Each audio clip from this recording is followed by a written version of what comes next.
अपनी अभिव्यक्ति इस विषय पर प्रकट करें ताकि हम सभी को लाभ मिले।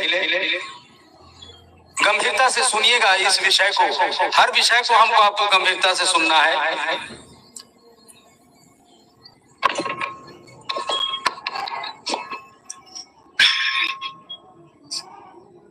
अपने गुरु महेश्वर शिव के चरणों में प्रणाम है। इस कालखंड के प्रथम शिष्य वरेण्य गुरु भ्राता साहब श्री हरिंद्रानंद जी को प्रणाम है। इस कालखंड की प्रथम शिष्या हम सबों की शक्ति स्वरूपा दीदी नीलम आनंद के चरणों में प्रणाम है। यहाँ उपस्थित आप सभी भाई बहनों के चरणों में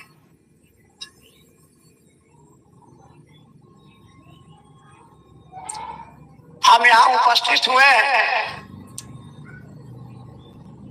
विराट शिव गुरु महोत्सव।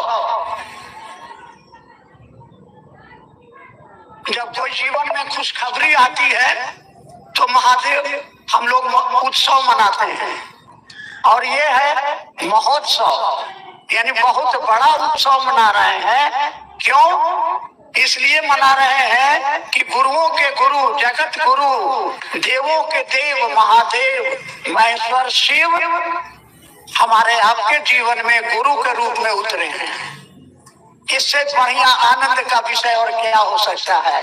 इसलिए इस महोत्सव में आए हैं। ये जो शिव गुरु की शिष्यता की उत्पत्ति, इसका विकास और इसका उद्देश्य, प्रयोजन,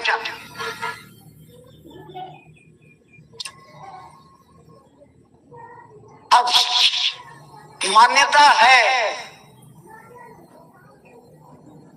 कि गुरु के रूप में स्वयं ईश्वर ही गुरु है।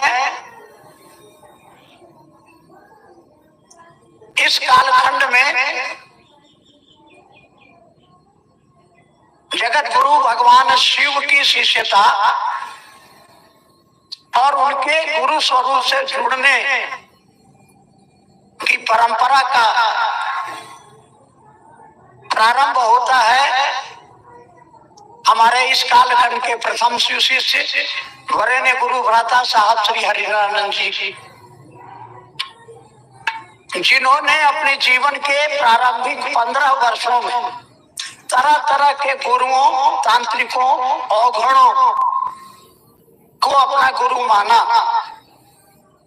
श्मशान में, कब्रिस्तान में साधनाएं की। जब वो मेरे कॉलेज में विद्यार्थी के रूप में थे तो मुझको भी अपने साथ श्मशान और कब्रिस्तान की साधनाओं में ले जाया करते थे। और इन 15 वर्षों में उनके जीवन ने यह अनुभव पाया कि ये जो तथाकथित स्वनाम धन्य सतगुरु और जगत गुरु हैं, बड़े तांत्रिक हैं, इनके पास में वो चीज नहीं है जिसकी उनकी तलाश थी। वो नहीं जानते थे कि हम क्या तलाश रहे हैं, लेकिन कुछ खोज रहे हैं। और तब 1974 की आधी रात आरा जिला के शहर के बगल में बहती हुई गंगा के गांगी श्मशान में एक आधी रात को बैठ के अपना मनन चिंतन कर रहे थे, क्या खोया क्या पाया। और विचारों के इसी प्रवाह में जो मन टूटा हुआ था, दुखी था, एक ख्याल आया उनके मन में कि सारे शरीरधारी गुरु कहते हैं कि गुरु भगवान होता है, तो उनके मन में आया तो भगवान गुरु क्यों नहीं। और अपने घर में पिताजी से सुना करते थे कि भारतवर्ष के अध्यात्म में शिव को, महादेव को ईश्वर कहा जाता है, भगवान कहा जाता है। और एक श्लोक भी याद आया, गुरुर ब्रह्मा गुरुर विष्णु गुरुर देवो महेश्वरा गुरु साक्षात परब्रह्म तस्मै श्री गुरुवे नमः। इसका अर्थ होता है कि जो परमात्मा की सृजन पालन और संहार की शक्तियां हैं वह गुरु धारित करता है, इसलिए परमात्मा ही गुरु है। ऐसा मान करके समझ करके उन्होंने उसी श्मशान में आधी रात में यह संकल्प लिया, एक विचार को अपने मन में खड़ा किया, संकल्प लिया कि अब सीखेंगे तो महादेव आपसे ही सीखेंगे। मन कह रहा था कि वह तो शरीर में नहीं है, ज्ञान कहाँ से देगा, मंत्र कौन देगा।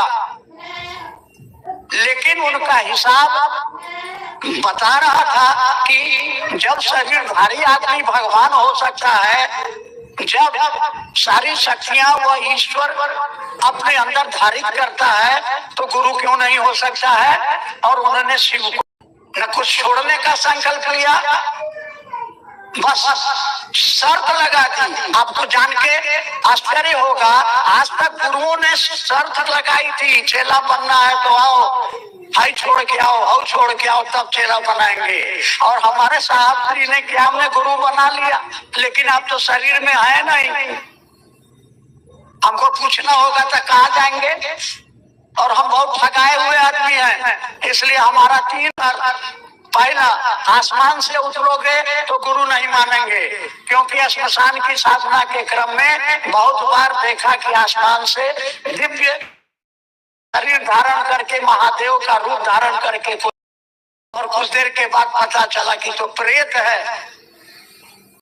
तो ठगाने का स्कोप है, इसलिए आप खुश रहिए तो अपना घर रहिए।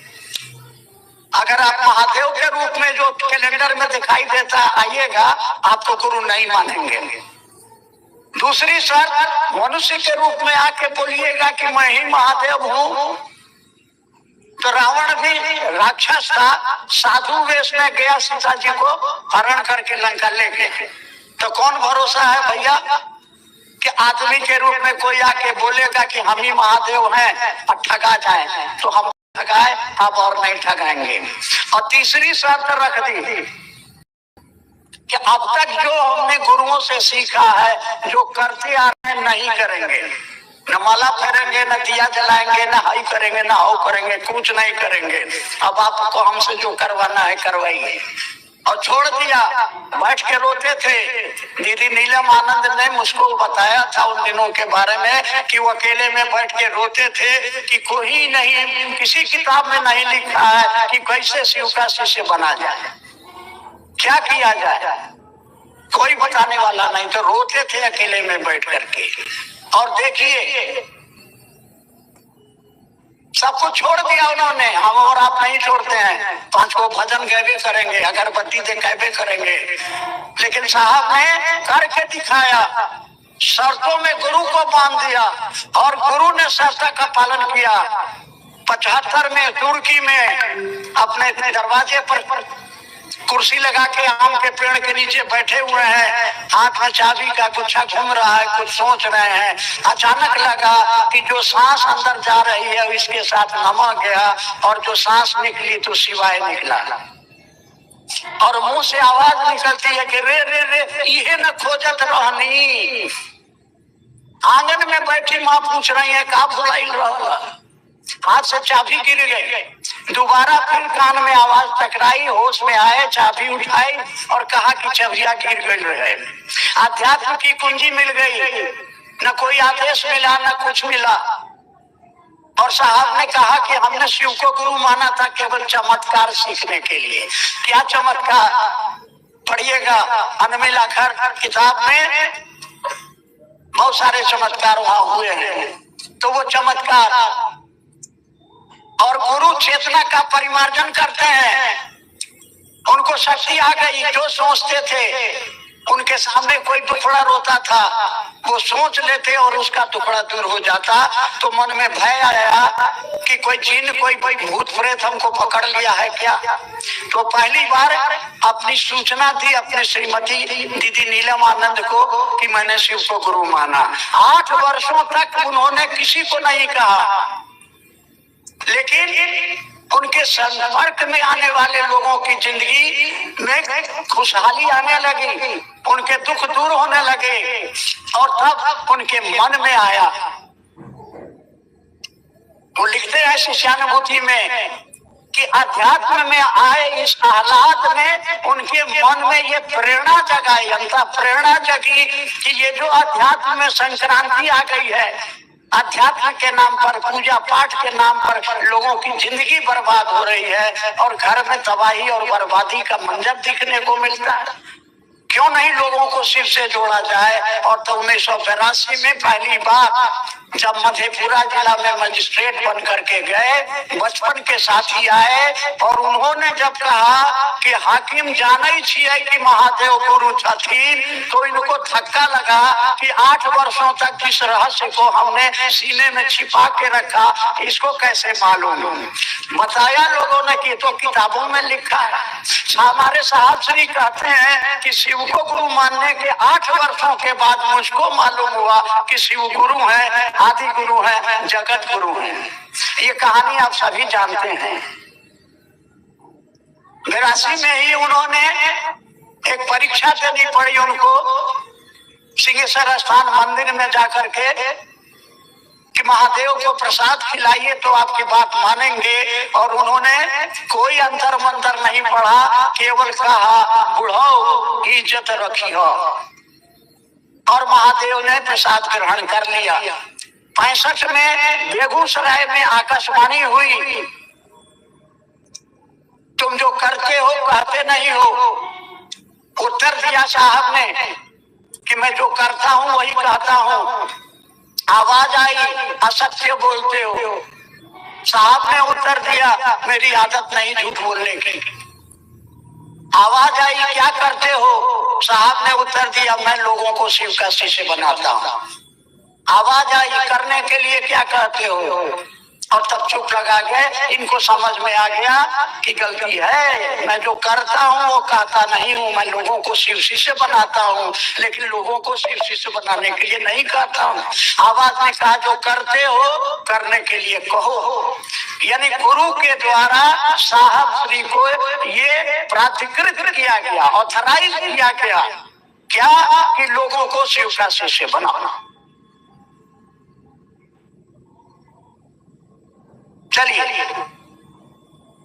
और सबसे वरण्य गुरु भ्राता साहब श्री हरिरानंद जी के जीवन का, दीदी नीलम के जीवन का एक सूत्रीय कार्यक्रम हो गया। आप पढ़ेंगे। आओ चले शिव की ओर में। हमारे साहब श्री लिखते हैं कि महादेव मुझको नरक का कीड़ा बना करके रखिए लाखों बरस। मुझको नहीं चाहिए पद, नहीं चाहिए पैसा, नहीं चाहिए सम्मान, नहीं चाहिए मोक्ष। क्या चाहिए। धरती के एक एक मनुष्य के जीवन में शिव शिष्यता का दिया जलना चाहिए। लोगों का जीवन शिवमय हो, मंगलमय हो। और आज हम आप यहाँ इकट्ठे हुए हैं। साहब और दीदी ने हमको आशीर्वाद दिया हुआ है कि आप ईमानदारी से लोगों के दिलों में शिव की शिष्यता का दिया जलाइए। आपके जीवन में आने वाले कांटों को मैं चुनूंगी, छाया की तरह आपके साथ रहूंगी।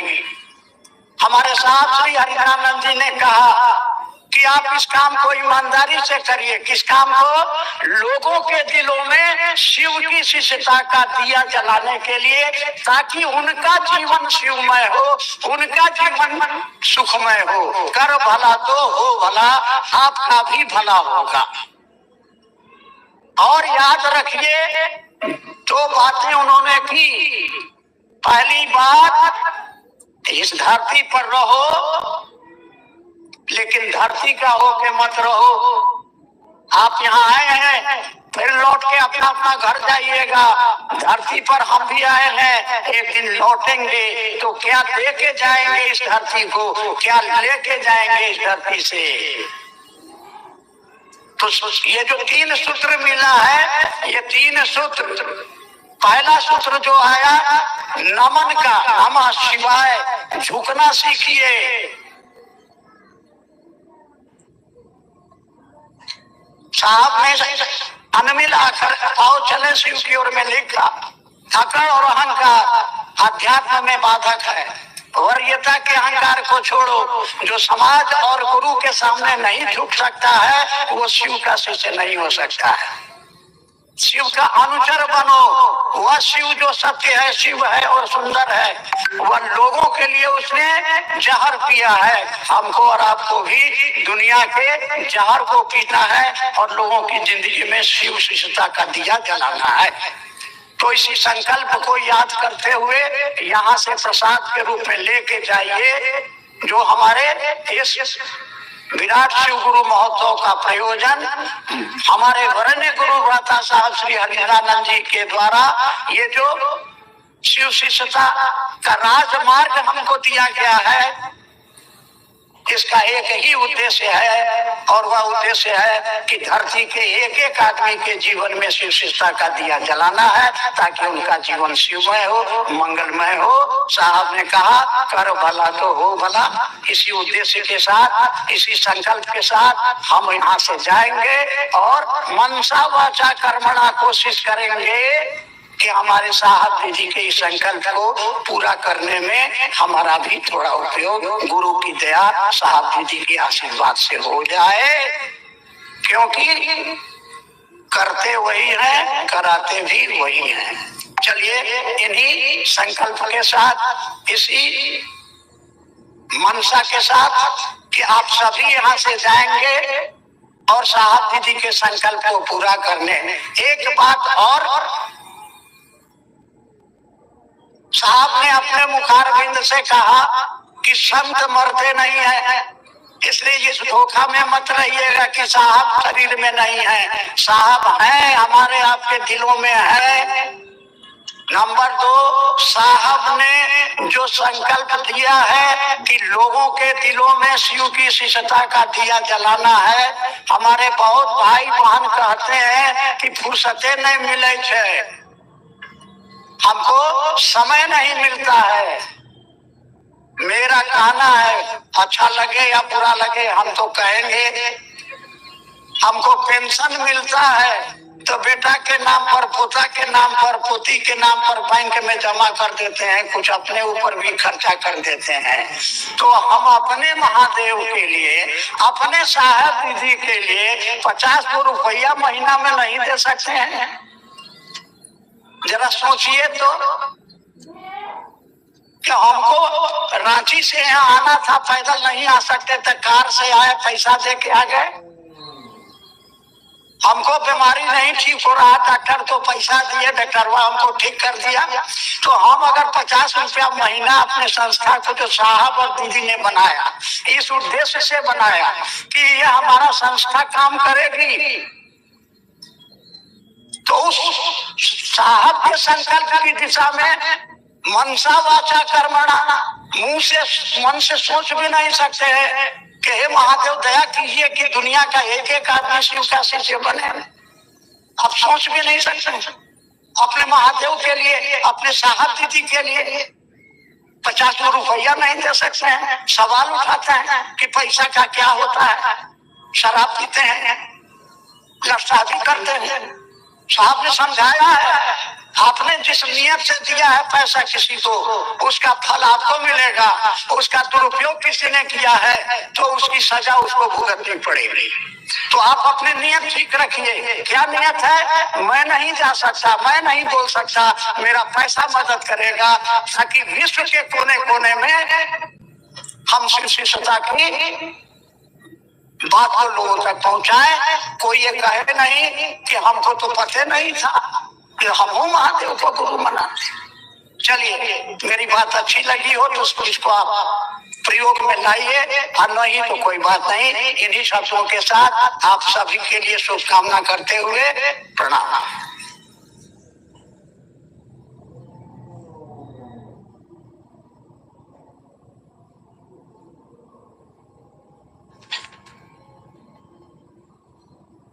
आइए, इस आयोजन में हम आप एक भजन सुनेंगे और इस भजन के बाद हम दीदी बरखानंद जी को सुनेंगे। पहले भजन सुनते हैं। भजन के लिए हम इस मंच पर आमंत्रित करते हैं गुरु भाई श्री राम बली जी। आप रोसड़ा समस्तीपुर से हैं। आप महागुरु महादेव के इस मंच पर आइए। श्री राम बली जी रोसड़ा। और आपके मन में शिव गुरु से संबंधित कोई जिज्ञासा हो तो आप लिख के भेजेंगे मंच तक। मंच के बाईं ओर हमारे गुरु भाई खड़े हैं, वो आपसे जिज्ञासा ले लेंगे। आध्यात्मिक जिज्ञासा भेजिएगा। आइए भजन सुनते हैं। इस भजन के बाद हम लोग सुनेंगे दीदी बरखा आनंद जी को।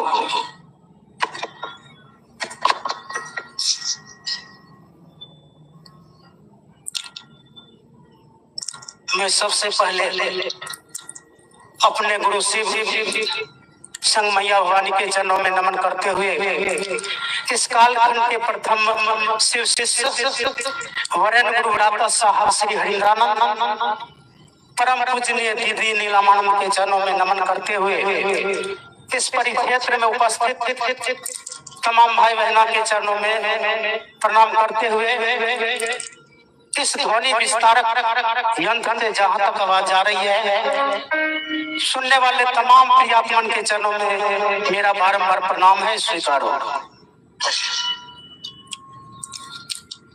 चलिए, गुरु मन से आदेश मिला है एक गुरु भजन। तो यह भजन एक चेतावनी भजन है कि हम आप वर्षों से सुनते आए हैं कि शिव गुरु है, उनका शिष्य बन गए। बार बार कहा जा रहा है, लेकिन हम आप इस बात को कह के टाल देते हैं कि समय आएगा तो मान लेंगे, समय आएगा तो मान लेंगे। लेकिन यह समय हमारा आपका बस में नहीं है। समय जो बीत रहा है फिर दोबारा आने वाला नहीं है। चलिए, इस समय पे आधारित यह भजन है गुरु के चरणों में। शिव गुरु नाम से तूने रे बंदे क्यों अपना मुख मोड़ा,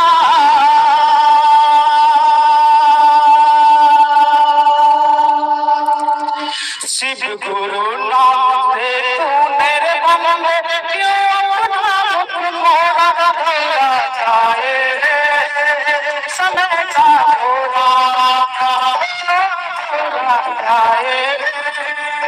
समय का घोड़ा, शिव गुरु नाम से क्यों अपना मुख मोड़ा, शिव गुरु नाम से क्यों अपना मुख मोड़ा, जाए समय का घोड़ा, समय का घोड़ा।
घोड़ा शिव गुरु नाम से तूने बदले क्यों मोरा शिव गुरु नाम से तूने बदले क्यों मोरा घोड़ा आए रे समय का घोड़ा आए रे समय का घोड़ा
Oh,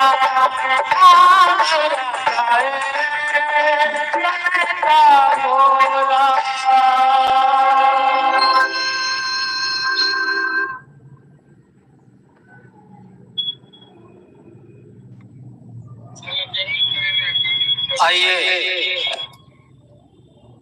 अब हम आप सुनेंगे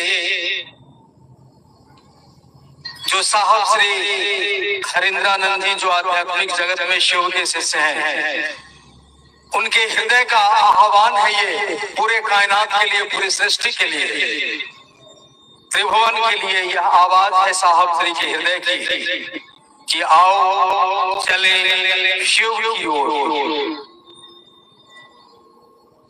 ये साहब श्री का आह्वान है विश्व मानव के लिए। आइए इस विश्व आह्वान पे हम सुनते हैं दीदी बरखा आनंद जी को। उनसे अनुरोध है कि आप शिव गुरु के इस मंच तक आइए और साहब श्री के हृदय की जो यह अभिव्यक्ति है, इस अभिव्यक्ति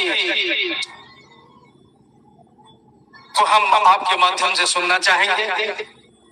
कुछ जिज्ञासाएं भी हैं जिसका समाधान करेंगे दीदी बरखानंद जी। आइए हम अब सुनते हैं दीदी बरखा आनंद जी को।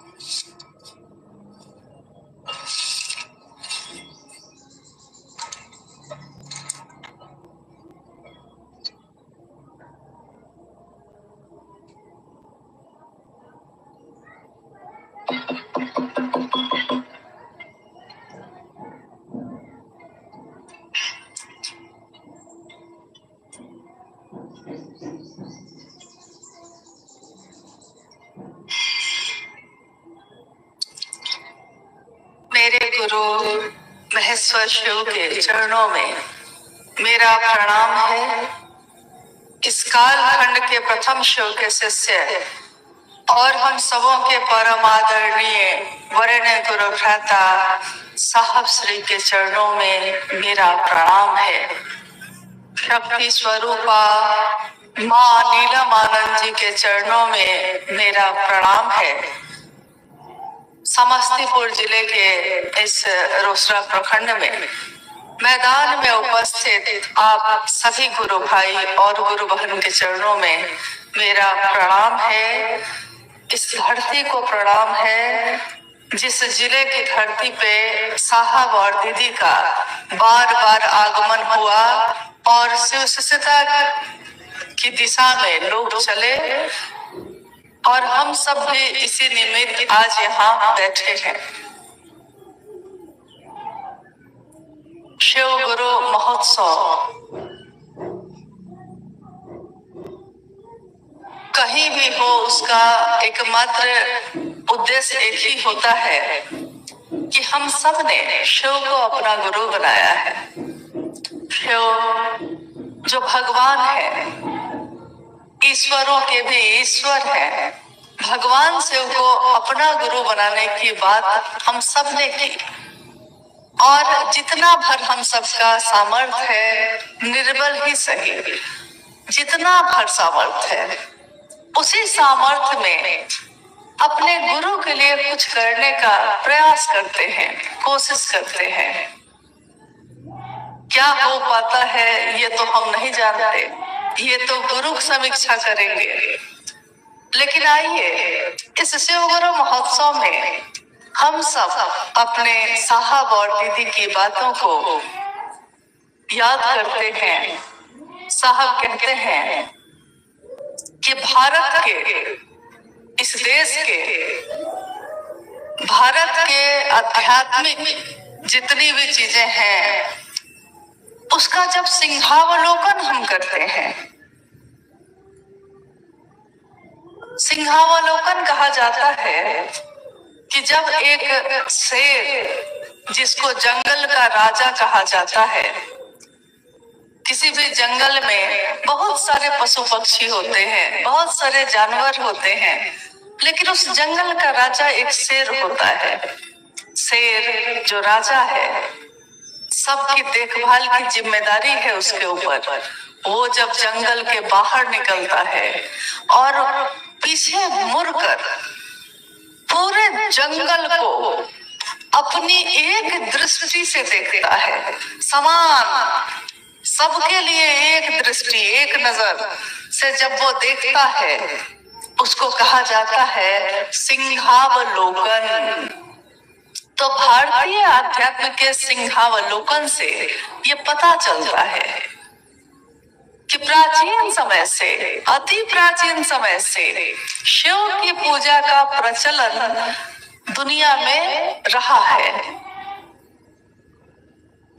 शिव के विभिन्न स्वरूपों की पूजा होती रही। अनेक रूप ऐसे थे उनके जिनको इस दुनिया में बहुत प्रसिद्धि भी मिली। जैसे आप जाइए देवघर तो लोग बताएंगे कि यहाँ एक शिव का मंदिर है, ज्योतिर्लिंग है वो, और उस मंदिर का नाम है वैद्यनाथ मंदिर। वैद्यनाथ शिव का मंदिर। तो हम सोचते हैं शिव तो शिव है, इस मंदिर का नाम वैद्यनाथ मंदिर क्यों है?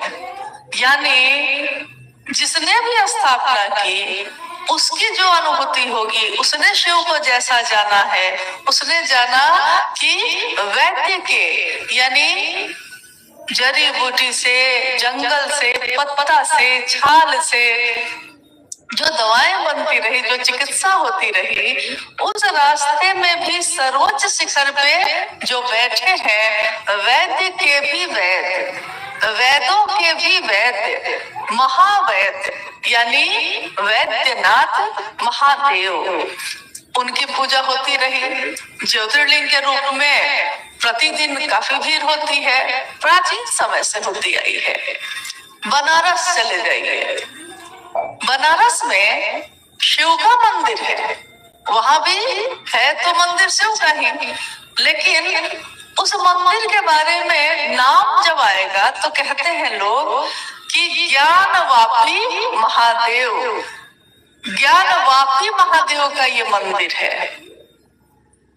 अब आप सोचेंगे कि ज्ञानवापी का क्या मतलब हुआ? महादेव तो महादेव है, लेकिन महादेव का एक ऐसा स्वरूप जो ज्ञान का वपन करते हैं। यानी जैसे हम लोग अपने खेत में, खेत बंजर हो तो उसकी कुराई करके धान के, गेहूं के पौधे, बिचरे छोटे छोटे पौधे लगाते हैं, वैसे ही कहा जाता है शिव जन के, जीव के चेतना में ज्ञान का वपन करते हैं, ज्ञान का बिया रोपते हैं। इसीलिए उनका एक नाम, एक स्वरूप ज्ञानवापी महादेव का भी है। उज्जैन चले जाइए, वहां शिव का ही मंदिर है, लेकिन उसका क्या नाम है? उसको लोग कहते हैं महाकाल महादेव। महाकाल यानी काल से भी परे, सबको काल के अंदर है। हम भी, आप भी, दुनिया का कण कण समय के अधीन है, काल के अंदर आता है। लेकिन वो शिव जो पूरी दुनिया को बनाने वाले हैं, इस दुनिया के कण कण में भी है, लेकिन इस दुनिया से परे भी है। काल उन पे लागू नहीं होता, लेकिन दुनिया के हर चीज पे लागू होता है। काल पे भी जिसका नियंत्रक है, सिर्फ नियंत्रक नहीं, महानियंत्रक है।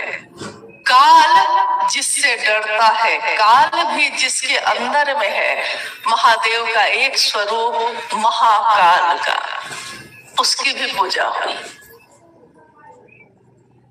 लोगों के बारे में आपने देखा होगा कि जब कभी हमारे घर में या प्राचीन समय से ऐसा होता आया है कि घर में कोई कष्ट हो गया, कोई बहुत बीमार हो गया है, आप ज्योतिष के पास गए, आप पंडित जी के पास गए, सबने कहा कि अब कोई उपाय नहीं है, हर जगह से हार गए हैं, तो एक रास्ता बचा हुआ है, आइए उस रास्ते पे चल के किसकी पूजा करेंगे? तो वो बताते हैं कि महामृत्युंजय की पूजा करिए। अब महामृत्युंजय की पूजा हो रही है, शिव ही है, वो है तो महादेव ही ना, लेकिन शिव के इस रूप की पूजा हो रही है। यानी महादेव की पूजा का प्रचलन तो अनंत समय से है, अति प्राचीन समय से है, लेकिन शिव के दानदाता स्वरूप से लोग जुड़कर तो प्राप्त करते रहे, शिव के ज्ञानदाता स्वरूप से वो न जाने क्यों नहीं जुड़े, बहुत कम जुड़ाव, बहुत कम। दानदाता स्वरूप में भगवान है, वो ज्ञानदाता स्वरूप में जगत गुरु है। जिस तरह शिव के अनेक रूपों की पूजा होती आई, उसी महादेव का एक स्वरूप है जगत गुरु का। कुर्सी अलग अलग है, सत्ता तो एक ही है। जगत गुरु शिव, आदि गुरु शिव, विश्व गुरु शिव, यानी शिव से ऊपर अब कोई नहीं। जितने भी गुरु हैं इस धरती पे, अगर शिव गुरु न हो तो धरती का एक भी आदमी उसमें गुरु का अंश नहीं हो सकता। जगत गुरु शिव को कुछ लोगों ने गुरु बनाया, प्राचीन समय में भी बनाया। ऐसे ऐसे शिष्य हुए उनके, जिन्होंने विश्व कल्याण के लिए, दुनिया का भला हो, इसके लिए कुछ ना कुछ किया, लेकिन दुनिया के लोगों को ये नहीं बताया, न जाने क्या कारण थे, न जाने क्यों ऐसा हुआ, ये नहीं बताया कि महादेव आपके भी गुरु हो सकते हैं। उन्होंने विश्व कल्याण की कामना की, लेकिन स्वयं उनकी पूजा होती रही, जिसके कारण पूजा होती रही, उसका नाम नहीं लिया, लोगों के पास नहीं, लोगों को नहीं जोड़ा उससे, न जाने इसके क्या कारण थे। ये युग है जिस युग में हम और आप जी रहे हैं, ये है कलियुग। हमारे शास्त्र कहते हैं कि कलियुग एक ऐसा युग होगा जिसमें महेश और चंडी की पूजा होगी। प्राचीन इतिहास में इन चीजों का उल्लेख है। क्यों? क्योंकि ये भी उद्धृत है कि ये एक ऐसा युग होगा जिसमें पाप का बोलबाला होगा, गुरु और शिष्य परंपरा भी जाती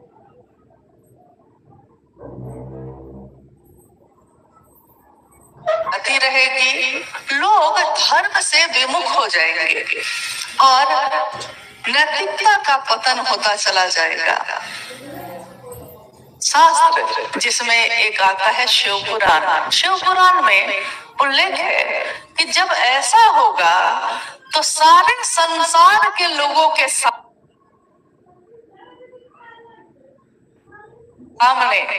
एक ही विकल्प बचेगा और वो विकल्प होगा नमः शिवाय, शिव का प्राण मंत्र। देखिए साहब हरिंद्रानंद जी इस कालखंड में जिनका जन्म हुआ, आज हम सब दुनिया के लोग उनको शिव शिष्य के रूप में जानते हैं। आपने अभी थोड़ी देर पहले प्रोफेसर मंडल सर जी से शिव की शिष्यता की पृष्ठभूमि, उद्भव और प्रयोजन पे सुना। आपने सुना कि जब साहब श्री ने सन 1974 में शिव को अपना गुरु बनाया तो उस समय उन्होंने किसी शास्त्र का अध्ययन नहीं किया था और ना कोई वेद पढ़े, ना कोई पुराण पढ़ा, ना कोई उपनिषद पढ़ा, ना किसी धार्मिक और बाकी के साहित्यों का अध्ययन किया, न तंत्र पढ़ा, न ज्योतिष पढ़ा, कुछ नहीं। शिव को गुरु बनाया उन्होंने और उनकी अनुभूति में ये चीजें उतरती चली गई। हम शिव की चर्चा में भाग तो लेते हैं, हजारों लाखों की संख्या में हम लोग शिव गुरु महोत्सव में जुटते हैं। इस गुरु के मंच से बहुत तरह की बात होती है, लेकिन अगर आप आए और गुरु के मंच से गुरु बोलते हैं, कोई शिष्य नहीं बोलता, गुरु किसी न शिष्य के माध्यम से कुछ न कुछ बोलते हैं। हम ध्यान से सुनते नहीं, हम उसको समझने की कोशिश नहीं करते। और अगर हम ऐसा नहीं करेंगे तो इन बड़े आयोजन का कोई अर्थ नहीं रह जाता, क्योंकि कारगर तो यही है कि एक व्यक्ति दूसरे व्यक्ति से बात करे। आप देखिए कि इस कालखंड में शिव के शिष्य ने, गौर करिए इस बात पे, उन्होंने कोई शास्त्र नहीं पढ़े और इतने वर्षों के बाद जब उन्होंने कोरोना काल में एक पुस्तक लिखी जिसका शीर्षक है आओ चले शिव की ओर, आज का विषय भी यही है। साहब ने ये शीर्षक लिखा और उसके बाद उस किताब को, उस पुस्तक को लिखा। उस पुस्तक में उन्होंने लिखा है, अनमिलाकर में उनके जीवन की घटनाएं हैं, उसमें भी उल्लेख है कि व्यक्ति शास्त्र को पढ़ के, अगर किसी ने शास्त्र पढ़ रहे हैं, अगर किसी ने पुराण पढ़े हैं, अगर किसी ने बहुत विद्वता की चीजें पढ़ ली हैं, तो वो विद्वान हो सकता है, इसमें कोई शक नहीं है। किसी ने अध्ययन किया है, कुछ किताबें पढ़ ली हैं, तो वो विद्वान हो सकता है, लेकिन आत्मानुभूति उसको नहीं हो सकती, क्योंकि ज्ञान किताब का तो उसने पढ़ लिया है, लेकिन उसके हृदय से कुछ स्वस्फूर्त नहीं हुआ, उसके हृदय से कुछ प्रकट नहीं हुआ है, कुछ फूटा नहीं, आत्मा के तल पे उसने कुछ भी अनुभव नहीं किया है। कोई मंत्रों का जप करता है, शरीरधारी गुरु और शिष्य की परंपरा है। गुरु अपने शिष्य के, आपने सुना होगा बहुत जगहों पे, गुरु अपने शिष्य के कान में मंत्र दे देते हैं और कहते हैं कि ये सिर्फ तुम्हारे लिए है, किसी और को नहीं कहना। उस मंत्र को जपते जपते वो मंत्रविद तो हो सकता है। मंत्रविद का अर्थ होता है जिसने मंत्र को रट लिया, जिसने मंत्र को याद कर लिया है, लेकिन आत्मानुभूति नहीं हो सकती, क्योंकि आत्मानुभूति के लिए इन चीजों का कोई मोल नहीं है। साहब श्री के जीवन में यही हुआ था। साहब ने पहले बोध किया हर चीज का, और तब जिस बोध को उन्होंने अपने तल पे पाया, आत्मा के तल पे पाया, उसी को उन्होंने बाद में शब्दों में पिरोया। शब्द, वाक्य, जिसको हम कहते हैं 3 सूत्र दिए साहब श्री ने। 3 सूत्र, ये क्या है? हम बोलने में सारे लोग इस बात का प्रयोग करते हैं। साहब 3 सूत्र दिलथिन, दया मांगेला कहलथिन, चर्चा करेला कहलथिन, आ कहलथिन कि नमन कर लिहा। 3 सूत्र, 3 सूत्र में कभी भी हम लोग इसका अर्थ नहीं पूछते कि सूत्र क्यों कहे। कह देते कि 3 काम है, कह देते कि 3 तरीका है, लेकिन उन्होंने कहा 3 सूत्र है। सूत्र का अर्थ होता है कि एक ऐसा फॉर्मूला, एक ऐसा सूत्र जिसमें जटिल से जटिल और आसान से आसान किसी भी तरह का गणित उसमें बैठा दीजिए, एक दिन उसका हल निकल ही जाता है। कितनी भी बड़ी समस्या आपके जीवन में है, कितनी बड़ी आपदा में आप पड़ गए हैं, आपका मन घनघोर अंधेरे में है, तब भी सामान्य अवस्था में है, तब भी शिव को गुरु मानकर आपने बस इतना ही किया है। महादेव से मन ही मन दया मांगी, महादेव की चर्चा की और महादेव को प्रणाम किया। सब कोई कहते हैं इस बात को, कहने में और समझने में बड़ा अंतर है। सिर्फ बोली में अगर बोल रहे हैं तो ये बाहर बाहर की चीज हो रही है, लेकिन अगर हम ये समझ भी रहे हैं कि जो बोल रहे हैं उसकी समझ भी मेरे अंदर है, तब हमारी बोली में असर भी है, क्योंकि आपने इसको समझा है। कितनी बार ऐसा हुआ होगा कि आपने साहब श्री की भी चर्चा को सुना है, कितने लोगों ने, हम में से सब ने साहब श्री की शिव चर्चाओं को हमेशा सामने रह के सुना, कभी वीडियो में सुना, कभी किताबों में पढ़ा। साहब क्या कहते हैं पहले सूत्र में, यानी आपका मन जो जगत में उलझा हुआ है वो शिव की तरफ कैसे चलेगा, इसके लिए मन को जो सूक्ष्म है, जो दिखाई नहीं देता, उस मन को इस पहले सूत्र में डाल देना है, अभ्यास कराना है, उसको बार बार कराना है। और इसमें क्या करना है, मन तो जगत में है, आकर्षण जगत का है, घर अच्छा लगता है, परिवार अच्छा लगता है, वैभव अच्छा लगता है, खेत अच्छा लगता है, पैसा अच्छा लगता है, सम्मान अच्छा लगता है। महादेव, हम बोली में तो कहते हैं कि महादेव अच्छे लगते हैं, लेकिन महादेव के लिए अंदर से आवेश पैदा नहीं हो रहा है। ये कैसे होगा? तो स्व स्फूर्त जागरण हो, शिष्य का भाव आपके अंदर से फूटे, इसके लिए है पहला सूत्र। बार बार मन में ये कहना, आप गौर करिए कि मन में ये कहना, क्योंकि जो स्थूल चीजें होती हैं वो दिखाई देती हैं, लेकिन सूक्ष्म चीज जिससे ये स्थूल संचालित है दिखाई नहीं देता। 5 तत्वों से ये दुनिया बनी है। दुनिया की ये सारी चीजें आपको दिख रही हैं, ये पंडाल दिख रहा है, ये मैदान, ये पेड़, ये खेत, ये जीवन, ये जीव, मनुष्य, सब दिख रहे हैं, लेकिन ये जिसके कारण जीवित है, जो प्राण उसमें है तो वो जीवित है, और प्राण निकल गया तो उसकी मौत हो जाती है। ये प्राण पूरे शरीर में कहाँ है किसी को आज तक पता नहीं है। ये मन, अगर मन ना हो तो हम कुछ भी नहीं करते।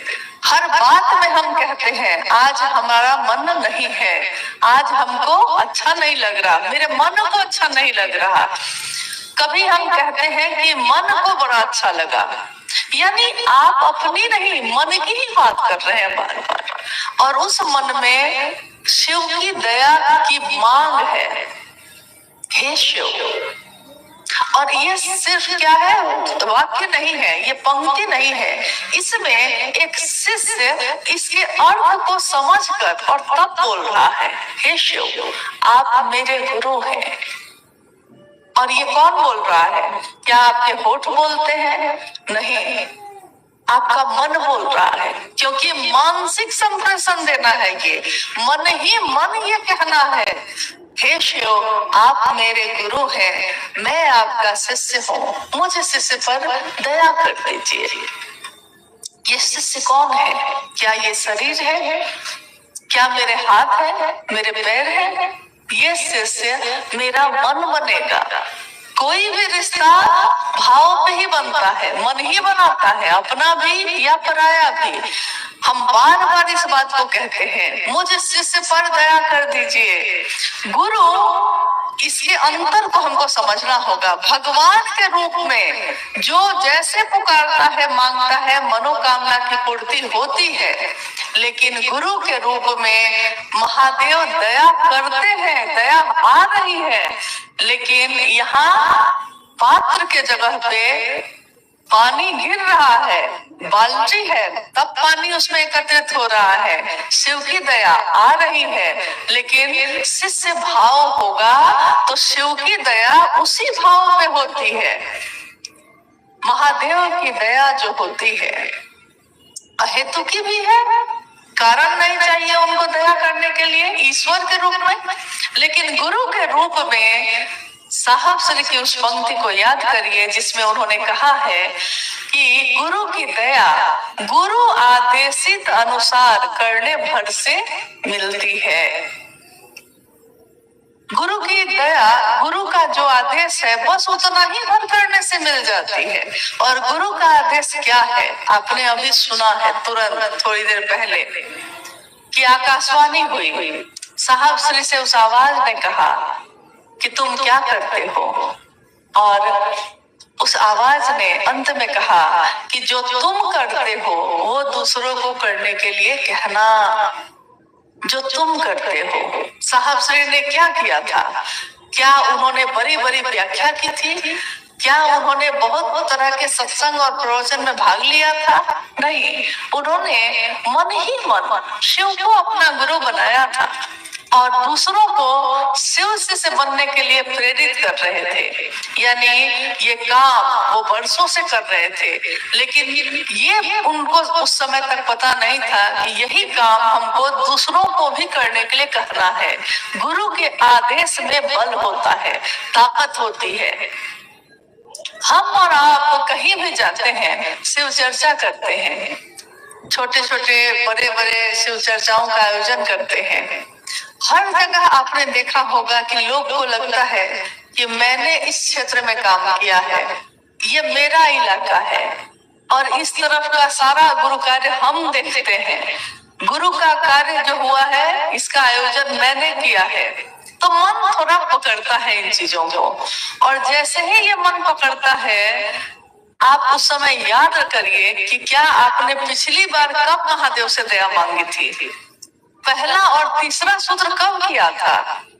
क्योंकि शिव चर्चा तो हम लगातार कर रहे हैं, लेकिन पहला और तीसरा सूत्र करना थोड़ा भूल जा रहे हैं और कम कर चुके हैं। इसी का नतीजा है शिव की चर्चा कोई अगर कर रहा है, उसके अंदर न तो अहंकार आ सकता है, न तो कर्ता का भाव खड़ा हो सकता है, क्योंकि वो जानता है कि महादेव की दया ना हो तो मेरे मुख से कुछ निकलेगा नहीं, महादेव की दया ना हो तो कोई मेरी बात सुनेगा ही नहीं। महादेव से सटे हैं इसलिए जगत में सम्मान है, महादेव की बात करते हैं इसलिए कोई प्रणाम निवेदित करता है, ये उसका मन समझता है। तब जब वो तीनों सूत्रों का निर्वहन करता है, अगर तीन सूत्रों का निर्वहन जरूरी नहीं होता तो साहब श्री ने इस बात को कहा ही नहीं होता। हम कहते हैं मनसा की बात कहते हैं, किस मनसा से शिव गुरु की बात आप कर रहे हैं? नियत क्या है, चाहत क्या है, चाहते क्या है? क्योंकि जो आपकी चाहत है उसी का परिणाम हमको आपको मिलता है। हम कहते हैं कि पूरी दुनिया में हम कुछ भी करके आ जाएं और लोग नहीं देख रहे हैं। एक बार का वाकया है, साहब श्री ने कहा कि पूरी दुनिया में कोई नहीं दिखता, मान लो एक क्षण को ये भी सोच लो कि महादेव भी तुमको नहीं देख रहा, लेकिन तुम्हारी आंख तुमको देखती है कि नहीं? और अगर तुम्हारी आंख तुमको देख रही है तो तुमको पता है कि तुमने अपने गुरु के लिए सही किया या गलत किया। हमेशा हम लोग को याद रखना चाहिए कि घूम फिर के परिणाम हम ही को मिलना है। जो भी हम करें, हम अपने महादेव के लिए कुछ करेंगे तो परिणाम हमको भी यही मिलेगा। अभी देखिए चारों तरफ बगीचा है, यहाँ आम का बगीचा लगा है, लीची का भी समस्तीपुर और मुजफ्फरपुर में लीची का खूब बगीचा है। एक बच्चा बगीचे में आया है और उसने देखा लीची गुच्छा में पूरा सामने दिख रहा है, लाल लाल लीची देखा उसकी आंख ने, इच्छा उसके मन में जगी, देखा था आंख ने, इच्छा मन में जगी और तोड़ा हाथ ने, हाथ बढ़ा के वो तोड़ लेता है उसको। तो तोड़ा तो हाथ ना, आंख तो तोड़ा नहीं था। खाया कौन? लीची को छील छील के खा रहा है, खाया कौन था? मुंह में खाया ना, और गया कहाँ? पेट में। लेकिन हुआ ये कि तब तक बगीचे का मालिक आ गया और देखा कि मेरा लीची चोरी कर लिया, ये तो उठाया डंडा और मारने लगा उसको, तरह मारे जा रहा है। रोया कौन? हाथ रोया था, पीठ रोई, मुंह रोया, रोया कौन था? आंख। घूम के भुगतना किसको पड़ा? उसी को। तो हम अपने जगह पे अगर महादेव का काम करेंगे और अच्छी मनसा से करेंगे तो घूम घूम के रिजल्ट, परिणाम जो मिलेगा हमको, वो मिलेगा आप ही को ना। लेकिन अगर आपने इसमें कुछ भी ऐसा किया है जो इन 3 सूत्रों के बाहर है, तो फिर इसका भी परिणाम तो मिलेगा आप ही को। शुरुआत जिससे होती है लौटता भी वहीं पे है। इसलिए महादेव के इस काम को हम सुंदर ढंग से बढ़ा सकें, तीनों सूत्रों को सही तरीके से उसका निर्वहन कर सकें, जैसा साहब श्री ने चाहा है, जिसने कहा है करने के लिए, करना भी उस काम को उन्हीं के अनुसार होगा। काम उन्होंने कहा, रास्ता उन्होंने बताया, महादेव गुरु हैं ये बात उन्होंने बताई, 3 सूत्रों को देने वाले वो हैं। शिव की शिष्यता मेरे मन में जाग जाए, स्वस्फुट हो जाए, हम दया मांगते हैं। शिव की चर्चा से मेरा मन में जागरण हो जाए, क्योंकि आपने सुना शिव की चर्चा, शिव की शिष्यता में जागरण की बात कही जाती है, यानी हर व्यक्ति का मन, उसकी चेतना जाग जाए। तो शिव की चर्चा जागरण की अद्भुत विधा है। शिव को नमन करना शिष्यता के भावांतरण के लिए जरूरी है। अब गौर कीजिए कि 3 सूत्र जरूरी है, लेकिन हम लोग कोई एक सूत्र को पकड़ के ही आगे बढ़ते चले जाते हैं। नतीजा है कि कुछ साल बीत जाते हैं और आप कहते हैं कि रिजल्ट नहीं मिला, महादेव की दया नहीं हुई, क्योंकि हमने जब भी आधी दवा खाइएगा तो बीमारी पूरी ठीक होगी नहीं। डॉक्टर ने जितना कहा आप उतना ही टैबलेट खाते हैं। तो साहब श्री ने, शिव के शिष्य ने जो कहा है वो करने की कोशिश हम सब करें। अगर अक्षर से उस काम को कर लेंगे, परिणाम वही होगा कि शिव मेरे सचमुच में गुरु हो जाएंगे, हम भी शिव के शिष्य हो जाएंगे। और कहते हैं कि अगर उस शिव का शिष्य हो जाइए तो कीम न सिद्धते भूतले, क्या ऐसा है इस धरती पे, इस भूतल पे, जो शिव का शिष्य चाहेगा और नहीं मिलेगा उसको। आइए हम लोग कुछ जिज्ञासाओं पे बात कर लेते हैं, अगर आई है तो। जिज्ञासा आई है? हाँ, जिज्ञासा है। जिज्ञासा है, अध्यात्म क्या है, कृपया समझाया जाए। जिज्ञासा है अध्यात्म क्या है। जब मानव की बात आती है तो धर्म अध्यात्म दोनों एक ही होते हैं। जाकर अब लोग समझने लगे हैं कि धर्म को भी संप्रदाय से जोड़ने लगे हैं, कि अलग अलग संप्रदाय को भी धर्म ही बोलते हैं।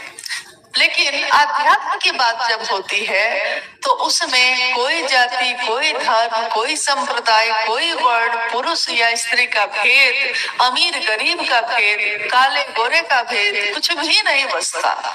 ये इन सबसे परे की बात है। शिव की शिष्यता एक आध्यात्मिक बात है।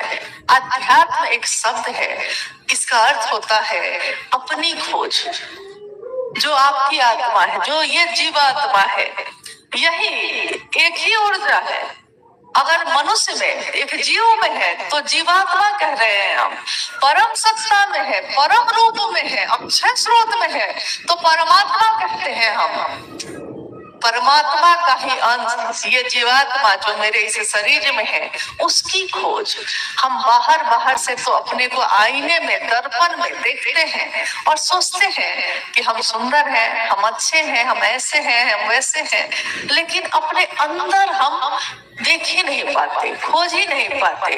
बाहर की दुनिया में इतना रम गए कि अपनी तरफ देखना भूल गए। आध्यात्म खुद की खोज है। मैं कौन हूँ, कहाँ से आया, कहाँ जाऊंगा, जब नहीं आया था तो कहाँ था, जब चला जाऊंगा तो कहाँ जाऊंगा, कौन है जो मुझको लाता है, कौन है जो मुझको ले जाता है, इसकी खोज, इसको कहते हैं अध्यात्म। और आपने गौर किया होगा, किसी भी आयोजन में जब आप बैनर पे लिखते हैं तो आप लिखते हैं आइए भगवान शिव को अपना गुरु बनाए।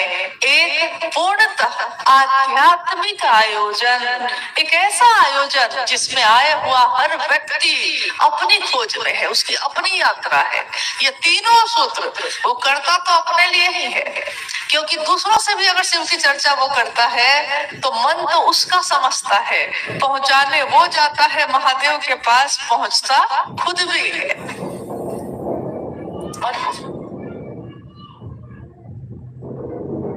थोड़ी देर शांत रहिए। आप लोगों से निवेदन है हाथ जोड़कर कि बैठ जाइए अपनी जगह पे, और हम लोग आपसे भी ज्यादा दूर से आए हैं जैसा कि मुझको लग रहा है, तो हम लोग को भी लौटना है। आना सबको है, लौटना भी सबको है, लेकिन लौटना तो है ही, तो जल्दी किस बात की है। अगर आपको लगता है कि कहीं भीड़ में न फंस जाए तो याद रखिएगा कि महादेव के शिष्य धीरे धीरे आते भी हैं और धीरे धीरे ही जाते भी हैं।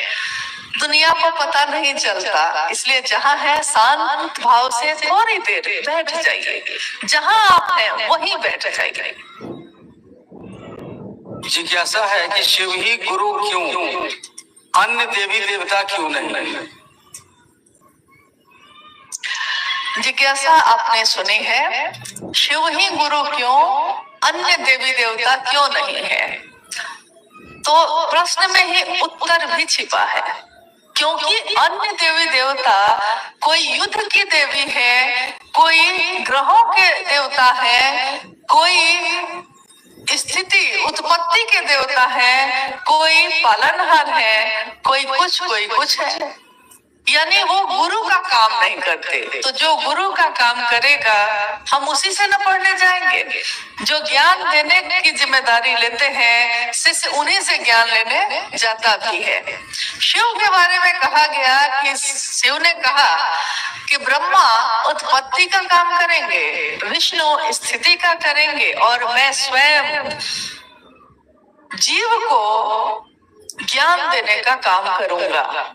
यानी ये मानव जाति, ये धरती के लोग अगर शिवोन्मुख होंगे, शिव की तरफ उन्मुख होंगे, वो शिव हमको आपको ज्ञान देने की जिम्मेदारी वहन करते हैं। कोई बहुत पढ़ा लिखा हो सकता है, इस जिला का कलेक्टर बहुत पढ़ा हुआ है, डॉक्टर बहुत पढ़ाई की है उसने, लेकिन वो शिक्षक का काम नहीं करता। तो जो शिक्षक का काम करता है हम अपने बच्चे को उसी के पास भेजते हैं पढ़ने के लिए। एकमात्र शिव की सत्ता के लिए ये कहा गया कि जगत गुरु है वो, ज्ञान देने के कारण शंकर कहे जाते हैं। ज्ञान विच्छेद दो शंकरात, यानी ज्ञान के देने वाले हैं वो शंकर रूप में, और ज्ञान के निधि अगम भी उन्हीं को कहा गया। कण कण में जो जीव की व्याप्ति है, उस कण कण में ज्ञान की जो दया की धारा है वो भी चल रही है उन्हीं के कारण। तो महादेव जगत गुरु की कुर्सी पे है, लेकिन जगत गुरु की कुर्सी पे बैठे वो हम सबको ज्ञान देने की जिम्मेदारी वहन करते हैं। अगर संपूर्ण विश्व के लोग शिव को अपना शिष्य भाव अर्पित करते हैं तो उस महागुरु महादेव को भी ज्ञान देने की जिम्मेदारी वहन करनी ही पड़ती है। शिष्यानुभूति में साहब श्री ये कहते हैं। एक अंतिम जिज्ञासा है, महिषी से हम बोल रहे हैं प्रमीला गुरु बहन, दीदी से आग्रह है कि हम रात को चर्चा में जाना चाहते हैं, जाएं कि नहीं जाएं?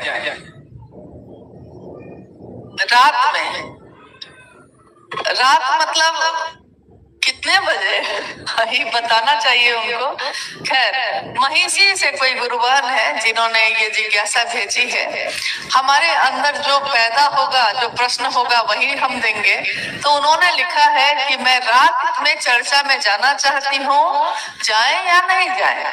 देखिए, चर्चा में जाना किसी को नहीं मना है, लेकिन जिस देश में, जिस स्थान में, जिस काल में हम रहते हैं, हम उसके अधीन भी अपना काम करते हैं।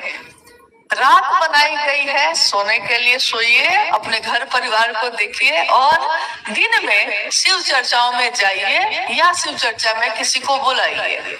आप कहिएगा महादेव तो मेरे गुरु हैं, हम कभी भी उनको अपना गुरु बना सकते हैं, हम कभी भी उनकी बात कर सकते हैं। आप कर सकते हैं, आपको अधिकार है, आपके गुरु हैं वो। तो गुरु पे शिष्य का अधिकार होता है और शिष्य का अपने गुरु पे अधिकार होता है। लेकिन मर्यादा में तो ये धरती भी है, परिधि में तो ये आकाश भी है। ये सूरज भी अगर अपनी जगह छोड़ दे तो प्रलय हो जाता है। यानी देश में रहते हैं तो थोड़ा अपनी सुरक्षा और सावधानी भी आपको देखनी होगी। प्रारंभिक समय में आपने पता नहीं पढ़ा होगा या सुना होगा, जब साहब श्री कुछ लोगों को बुलाते थे और शिव की चर्चा होती थी घर में, कभी कभी चर्चा होते होते सुबह हो जाती, कभी रात का 2-3 बज जाता मधेपुरा में। और साहब उस समय वहां मजिस्ट्रेट के रूप में कार्यरत थे। कभी रात हो जाती, कभी सुबह हो जाती, खुद साहब जीप में उन सभी गुरु भाई गुरुबानों को बैठाते और उनके घर तक पहुंचाते थे। लोग कम थे और साहब की परवाह भी उस समय थी इतनी कि कम लोग हैं उनको वो खुद पहुंचाते थे। शिव की चर्चाओं में सैकड़ों, हजारों और लाखों, करोड़ों में आज शिव के शिष्य हैं। स्वाभाविक है, संख्या बहुत ज्यादा है और सुरक्षा और व्यवस्था भी देखनी पड़ती है। और ये हम सबों के लिए प्रतिदिन का काम है। जिस तरह हम अपने पति, अपनी पत्नी, अपने माँ बाप, अपने बच्चों के लिए प्रतिदिन काम करते हैं,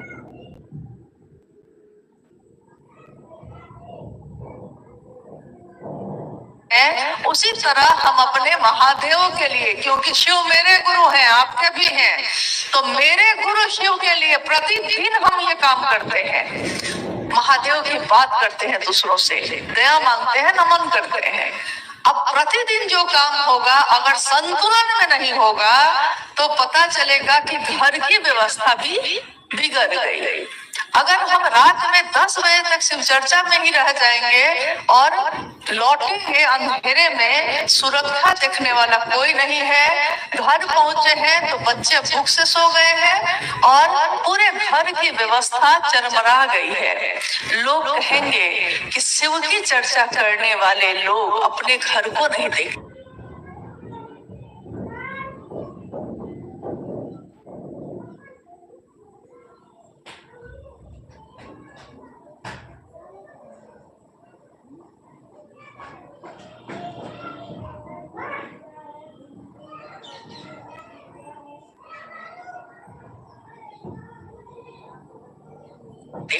अपने माता पिता की सेवा नहीं करते, अपने बच्चों को बेसहारा छोड़ देते हैं। यही कहेंगे ना, क्या हम चाहते हैं कि मेरे गुरु पे कलंक लगे?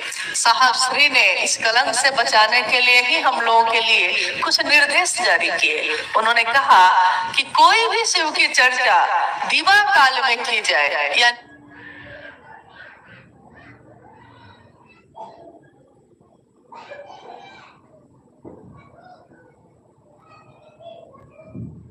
दिन में किया जाए और किसी हालत में शाम से पहले वो चर्चा खत्म हो जाए, ताकि लोग समय पे अपने घर को लौट जाएं, सुरक्षित लौट जाएं। उन्होंने कभी ये नहीं चाहा कि हमको बहुत अच्छा लगता है इसलिए लोगों को जुटा लें और लोगों को परेशान करे। ये किसी भी शिव शिष्य का लक्षण नहीं होता कि वो दूसरों को परेशान करे। हमेशा हम लोग एक दूसरे की परवाह करते हैं।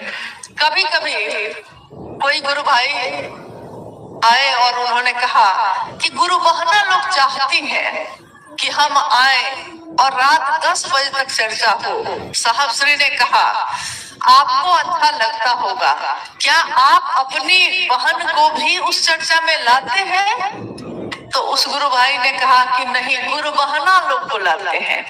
साहब ने कहा कि गुरु बहन को बोलना और गुरु बहन समझना कितना अंतर है। आप अपनी बहन को नहीं लाते क्योंकि उसके घर में लोग खाएंगे क्या और वो सुरक्षित जाएगी कैसे, लेकिन गुरु बहनों को आप जमा कर लेते हैं और वो जाना भी चाहती हैं तो आप कहते हैं बहन बैठिए तो वो भजन और हो जाए, आपको अच्छा लगता होगा। लेकिन शिव से हरिदानंद मेरी बहन है वो, मेरा भाई है वो, और उसकी सुरक्षा देखना भी मेरा ही काम है।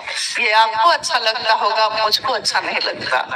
और साहब से ने उनके अनुसार ही चलने की कोशिश करनी चाहिए। उनके जिसने रास्ता दिखाया है विश्वास भी उन्हीं पे करना, प्रेम का हो, क्योंकि प्रेम पत्र देना अच्छी बात है, देना अच्छा नहीं है। क्योंकि देखिए प्रेम पत्र ही है। एक छोटी सी घटना आपको बताते हैं। जैसे हम भी कहीं गुरु के काम में जाते हैं, आप सब भी जाते होंगे, तो जहाँ भी आप जाते हैं अगर उस जगह पे जाके आपको जितना भर आता है, अपने गुरु की बात दूसरों को कही है और चले गए वहां से, जितना भर आता है। लेकिन कभी कभी ऐसा होता है कि हम लोग अगर किसी जगह पे जाते हैं, आप भी जाते होंगे, तो वहां पहुंचते पहुंचते कोई इक्का दुक्का गुरु भाई या गुरु बहन ने कह दिया हो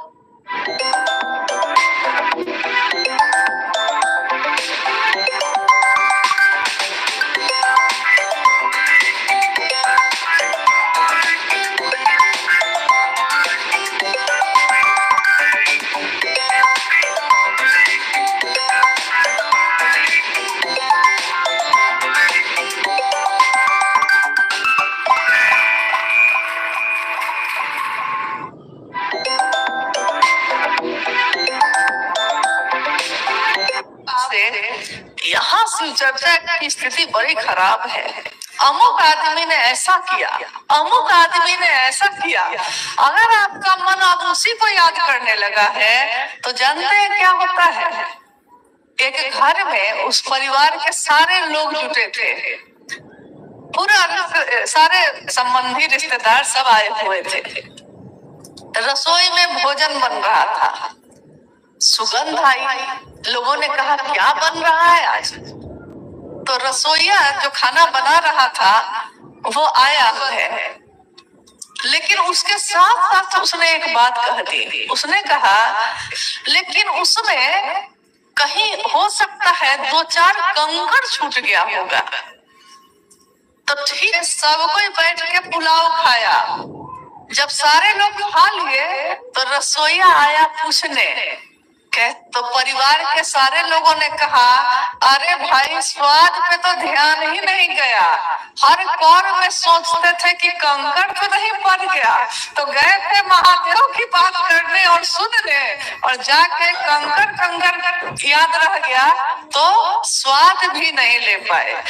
तो मेरा निवेदन है कि स्व अनुशासन में कहीं भी जाइए, साप्ताहिक चर्चा हो या प्रतिदिन की जो हम लोग फटाफट लोगों को जोड़ते हैं, कहीं भी जाइए, कोई किसी के बारे में कहने लगे तो कान बंद, आंख भी बंद और मुंह भी बंद। हाँ, महादेव की बात कहिएगा तो कान खोलेंगे। ये उद्देश्य होना चाहिए हमारा कि शिव शिष्यता का दिया हर घर में जले। हम अपने साहब को कुछ देना चाहते हैं, हम अपने गुरु को कुछ देना चाहते हैं। और याद रखिएगा साहब ने कहा है कि आपके गुरु शिव को आपसे और कुछ ना चाहिए, चाहिए तो शिव का शिष्य चाहिए। इसलिए इस काम को करने में मदद करिए, आगे बढ़िए, और जितना नए लोग आगे बढ़ेंगे उतनी खुशी हम लोग और दुगुनी होती है। धीरे धीरे हम लोग की जरूरत कम हो जाएगी, आप लोग बढ़ जाएंगे। छोटे छोटे बच्चे आज जब शिव की बात करते हैं तो हृदय गदगद हो जाता है, लगता है क्या संस्कार उतरा है, क्या शिव शिक्षा उतरी है कि आज हर घर में ये बच्चा भी महादेव की बात बोलता है। आप वही बोलेंगे जो आपका मन दोहराता है, आप वही गाते हैं जो आपके होठ गुनगुनाते हैं। आपको शादी का गाना याद हो जाता है, क्या करते हैं आप उसके लिए? कुछ भी करते हुए उसी गाना को गुनगुनाते रहते हैं और पता चलता है कि 2 दिन में याद हो गया। छठ जब आएगा तो सब छठ का गीत गा रहे हैं। सबको याद कैसे हुआ? क्या किताब पे लिख लिख के याद किए थे? नहीं, मन में बार बार उसको गुनगुनाते रहे। मन जिसको गुनगुनाता रहे, मन जिसको दोहराता रहे, मन में वही अस्थाई होता है और वही हमको आपको याद भी होता है। तो मेरा मन, आपका मन, सबका मन उस महादेव की दया को आत्मसात करता रहे, ग्रहण करता रहे। शिव का जो नाम का दिया है वो छींटता रहे। किसी के लिए भगवान है शिव, तो उसने अपने घर के पूजा घर में सजाया है और दिन रात वहीं पे उनका गुणगान करता है। किसी के लिए जीवन है शिव, तो वो जीवन में जहां भी जाता है उस गुरु के नाम से लोगों को जोड़ता है। शिव की पूजा का हाईटेक रूप यही है। शिव की पूजा है ये, लेकिन इसमें कोई कर्म कांड नहीं है, कोई पूजा नहीं, कोई फल नहीं, कोई फूल नहीं, कोई अगरबत्ती और आरती नहीं, लेकिन मन ही आरती बन के रोज उनको पल प्रतिपल उनकी अर्चना, उनकी आरती उतारता रहता है। हे महादेव, आपकी दया हो कि हर व्यक्ति शिव को अपना गुरु बनाए। ये विषय आओ चले शिव की ओर जो है, ये विषय जिस दिन साहब ने इस आवाज को कहा था 28 अगस्त 2022 की उस संगोष्ठी में, साहब ने कहा, आपको क्या लगता है ये मेरी आवाज है? नहीं, ये सिर्फ मेरी आवाज नहीं है, ये कण कण की आवाज है, ये जन जन की आवाज है। कहाँ फंसे हैं? चलिए सब कोई शिव की ओर। इसलिए मैंने कहा कि ये जन जन की आवाज है। आओ चले शिव की ओर, शिव की तरफ चलने की कोशिश तो करिए। 2 कदम तो बढ़ाइए, 2 कदम आप बढ़ाएंगे, 100 कदम तो वो महादेव खुद ही खींच लेते हैं। चलने की कोशिश तो करिए, चाहत तो मजबूत करिए। हाँ, आज का ये शिव गुरु महोत्सव